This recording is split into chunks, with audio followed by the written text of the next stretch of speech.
আমি লাইফে আমার মায়ের কথা শুনেছি, আমার বউয়ের কথা শুনেছি, আমি ঠকিনি। সো নারী দর্শক যদি কিছু বলে ওটা মেনে নেওয়া ভালো। যখন প্রথম গানটা আমাদের কাছে আসলো, আমি নিজে মনে হয় 14 বার আর 15 বার টানা শুনেছি। যে হলের ভেতরে যেই ধরনের এক্সাইটমেন্ট দেখতে পাচ্ছি, অথবা পাবলিক যখন তারা তাদের সিনেমাটা আপন করে নেয়, তখনই আসলে তারা এইভাবে শীষ বাজায়, তারা গান গায়, তারা নাচে। তো this is a new experience for me. I'm sure that this has been an old experience for Real Energy Production and Mehdi Hasan Hridoy. 34 35 Sunbit এক চামচে 30+ বাসন পরিষ্কার। But this is a new experience for me and I'm enjoying every bit of it and I'm really grateful to the audience.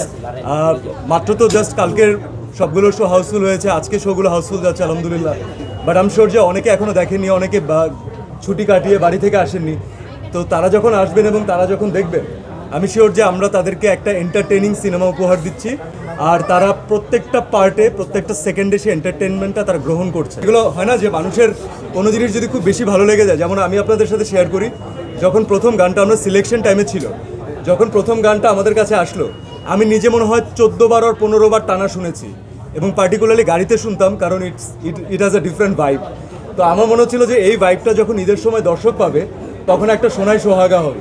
তো আলহামদুলিল্লাহ everyone has taken that, সবাই পছন্দ করছেন। ঈদে বাজানোর মতো একটা গান পেয়েছি আমরা, বিভিন্ন হলুদে বিয়েতেও হয়তো বাজবে। So I think I am loving the whole experience. তার উপরে আপনারা একটা বাড়তি প্রেশার অ্যাড করছেন এবং আমাকে কিছু ভক্তের রোশনালে পড়ার উপায় বের করে দিচ্ছেন। তবে আপনি যে লাইনটা বললেন যে কারা বলছেন এটা পার্টিকুলারলি, নারী দর্শকরা বলছেন। শুনুন, আমি লাইফে আমার মায়ের কথা শুনেছি, আমার বউয়ের কথা শুনেছি, আমি ঠকিনি। সো নারী দর্শক যদি কিছু বলে ওটা মেনে নেওয়া ভালো। হ্যাঁ, প্রিপারেশন ওয়াজ ভেরি সিম্পল। আমাদের প্রথম কাজ ছিল, কারণ এই জনরাটা, এই ধরনের সিনেমা আমার জন্য নতুন।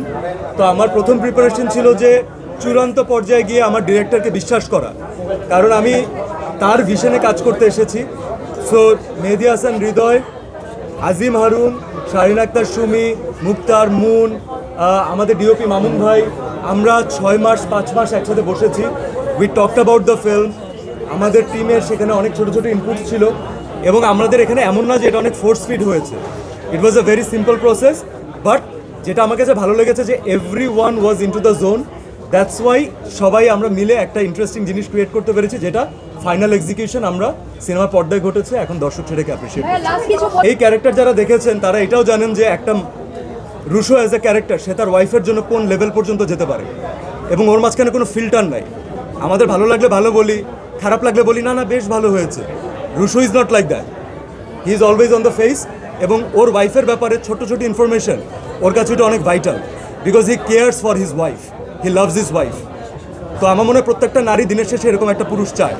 তো যাদের ভালো লাগে নাই, I am sorry, no problem, আপনাদের নেক্সট টাইম অন্য কিছু ভালো লাগাবো। বাট ফর দিস টাইম রুশো ইজ রাইট।